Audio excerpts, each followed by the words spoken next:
তোমাদের সবাইকে জানাই শুভ বিজয়া। যদিও আমাদের এখানে আজকে বিজয়া হচ্ছে না, কালকে হবে, কিন্তু আজকে অরিজিনালি বিজয়া দশমী। সবাই খুব ভালো থেকো। আজকের ওয়েদার দেখো, কলকাতায় সকালে এক পশলা জোরে বৃষ্টি হয়ে গেছে, এখনো দেখতে পাচ্ছ মেঘ পুরো ভরা। জানি না, হয়তো আবার বৃষ্টি আসবে মনে হয়।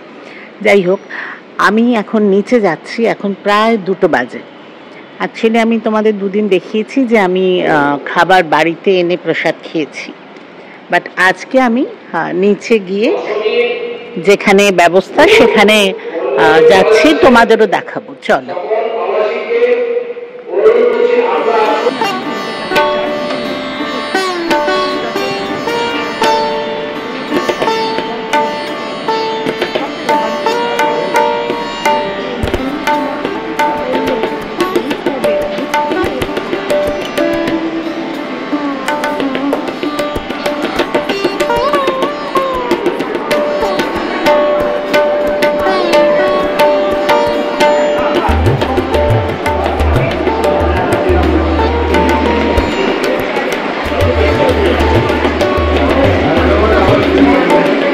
ইয়েস ম্যাডাম, বলছিলাম তোমাকে। হ্যাঁ, বৃষ্টিতে বাবা পুরো ভিজে গেল একটা শাড়ি। দাদা ভালো আছেন? খাও খাও খাও। চালাকে দেখিনি। হ্যাঁ, কালকে ছিলাম না। কাল আমার শান্তিপুরে মামার বাড়িতে 500 বছরের পুরনো পুজো, বাড়ির পুজো, সেখানে গেছিলাম এই প্রথম।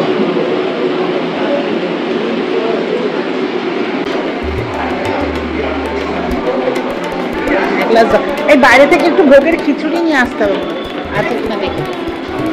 হ্যাঁ, কি নিচ্ছেন দেখি, সব রেকর্ডিং করে নিন নিন নিন নিন। না, আপনি আলু ভাজা দিচ্ছেন।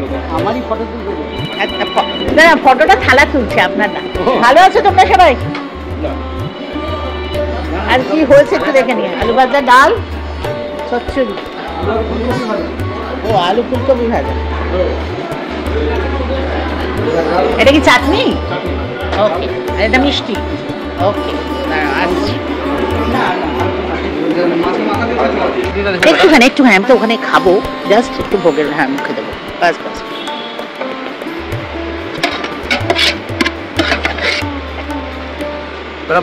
হ্যাঁ হ্যাঁ, বাস বাস বাস, আদি তবে আমি কি আপনাকে খেয়ে দিয়ে দিচ্ছি চাটনিটা? হ্যাঁ।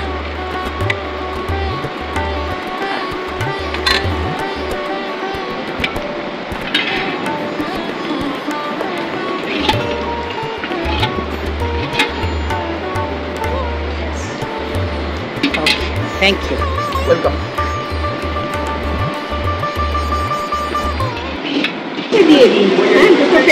আচ্ছা নিয়ে ভাত, ডাল, আলু ফুলকপি ভাজা, মাছের মাথা দিয়ে ছেঁচড়া, অ্যান্ড কাতলা মাছের কালিয়া, না? ইয়েস, পাঁপড় আর মিষ্টি চাটনি আছে, পরে নিয়ে আসবো। দেখো, ভীষণ ভালো না, জলপাইয়ের চাটনি ছিল আর রসমালাই ছিল। তো চাটনিটা খাওয়ার পরে খেয়াল হলো, আরে তোমাদের দেখানোই হলো না। যাই হোক, একটুখানি আছে প্লেটে। আর রসমালাইও 1 চুমুক খেয়েছি, দেখে বুঝতে পারছো আমার লিপস্টিক লেগে আছে। তো খাবার কিন্তু ভীষণ ভালো ছিল। দেখো, আমি এখন ওপরে উঠে এলাম। অ্যাকচুয়ালি নতুন জায়গা, বাট বেশ ভালো অ্যারেঞ্জমেন্ট। একটাই যেটা হচ্ছে, যেটা বম্বেতে না আমরা একটা মানে সবাই মিলে একটা বিশাল হই হই হয়, সেটা ডেফিনেটলি আমি এখানে একটু মিস করছি। বাট নতুন জায়গার নতুন কিছু, সেটাকেও নিয়ে উপভোগ করা, সেই ব্যাপারটাও তো থাকা উচিত। তো আমারও সেটা বেশ ভালো লাগছে। আর যেটা তোমাদের বলেছিলাম, আমি যতগুলো শাড়ি পরছি পরপর পরপর, সব কিন্তু আমার স্টুডেন্টদের দেওয়া শাড়ি, ইভেন এটাও তাই। তো শাড়িগুলো সব কেমন লাগছে তোমরা জানিও।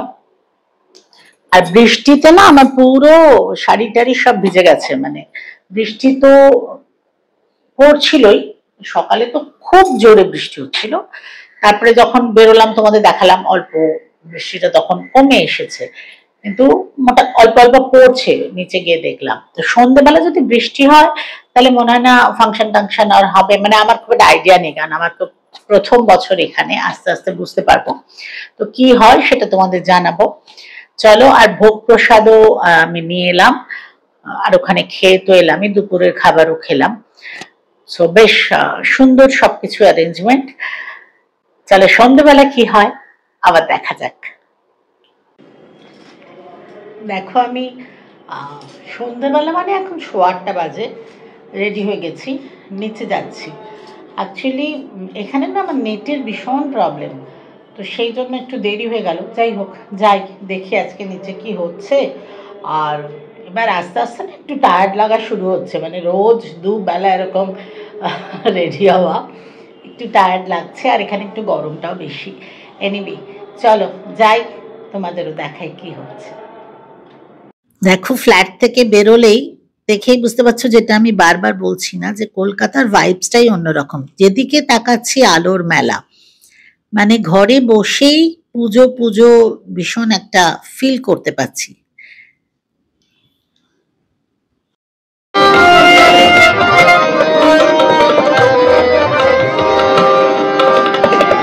আজ তুমি নেই সাথে, তুলে থাকা ছলনাতে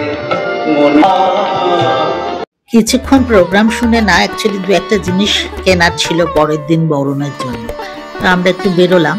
তো বিল্ডিং এর পাশেই মাঠে একটা ছোট্ট পুজো, কিন্তু দেখো এটাই কলকাতার স্পেশালিটি, যে পুজোর যেরকমই হোক, ছোট বড় এটা ব্যাপার না, কিন্তু একটা থিম থাকবে, একটা চিন্তা ভাবনা নিয়ে প্যান্ডেলগুলো তৈরি হয়।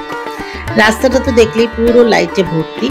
আর এখানে দেখো স্পোর্টস নিয়ে, খেলা নিয়ে, উপরে দেখো ওগুলো একটা পেন্টিং ব্রাশ, এগুলো এক্স্যাক্টলি কি থিম বলতে পারবো না, কিন্তু আমি দেখতে পাচ্ছি যে অনেকগুলো বাচ্চাদের মানে বাইরে হকি টকি সেই সব বানিয়েছে।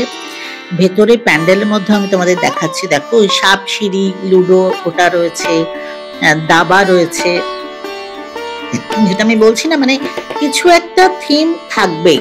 একদম সাদা মাটা ঘরোয়া পুজোগুলো হয়, যেরকম আমাদের বিল্ডিং এরটা হয়েছে। দেখো দাবা, ওদিকে দেখলে সাপ সিঁড়ি, পাশেই দেখো দেখাচ্ছে বাচ্চারা মানে পড়ার চাপে কিরকম ঝুঁকে পড়েছে। তো এই যে ব্যাপারগুলো, মানে কলকাতার এটা স্পেশালিটি। কলকাতা মানে আমার মনে হয় এটা পুরো বাংলাতেই হয়তো এইভাবেই হয়। আমি যেহেতু পুরো বাংলা তো ঘুরে দেখিনি, তো আমি এখানকার দেখছি, আর টিভিতেও দেখি সবসময়, যে ছোট পুজো হলেও একটা সুন্দর থিম থাকে।